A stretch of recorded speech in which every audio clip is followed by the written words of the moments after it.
moins de 2 semaines avant le lancement de la saison 3 de cette série, considérée comme la meilleure de tous les temps, une première bande-annonce a rendu les internautes complètement dingues.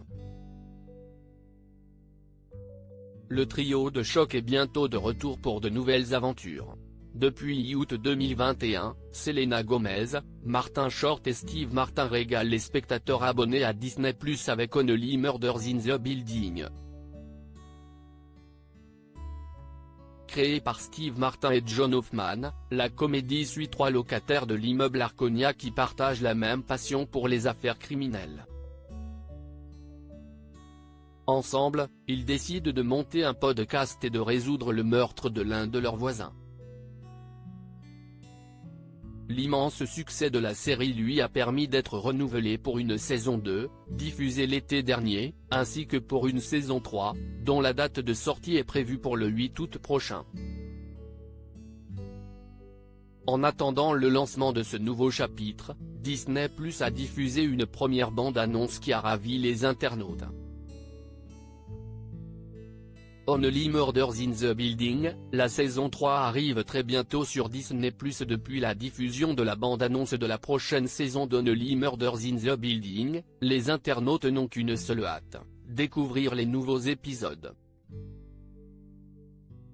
Que quelqu'un vérifie rapidement ma tension artérielle, je pense que je vais m'évanouir. Only Murders in the Building est l'une des meilleures séries de tous les temps, je suis sérieux, cette bande-annonce est tellement bien. Je ne peux pas attendre la nouvelle saison, oh mon Dieu, je suis tellement excité, ça va être emblématique, OMG, ça va être la saison la plus drôle, vous savez même pas à quel point j'ai hâte de voir Only Murders in the Building, peut-on notamment lire sur les réseaux sociaux.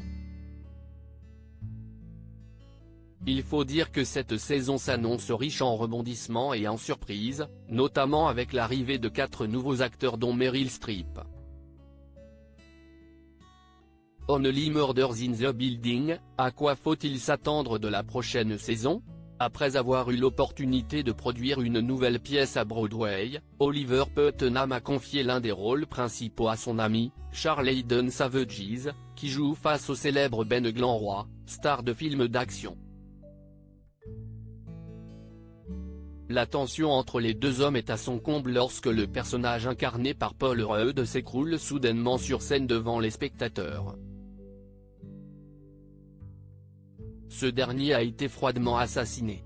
Avec l'aide de Loretta Durkin, le trio amateur de podcast va se lancer dans l'affaire la plus difficile de son histoire, tandis qu'Oliver tente désespérément de relancer son spectacle.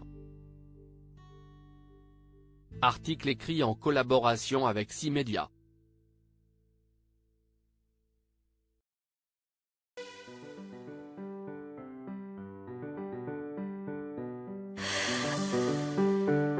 The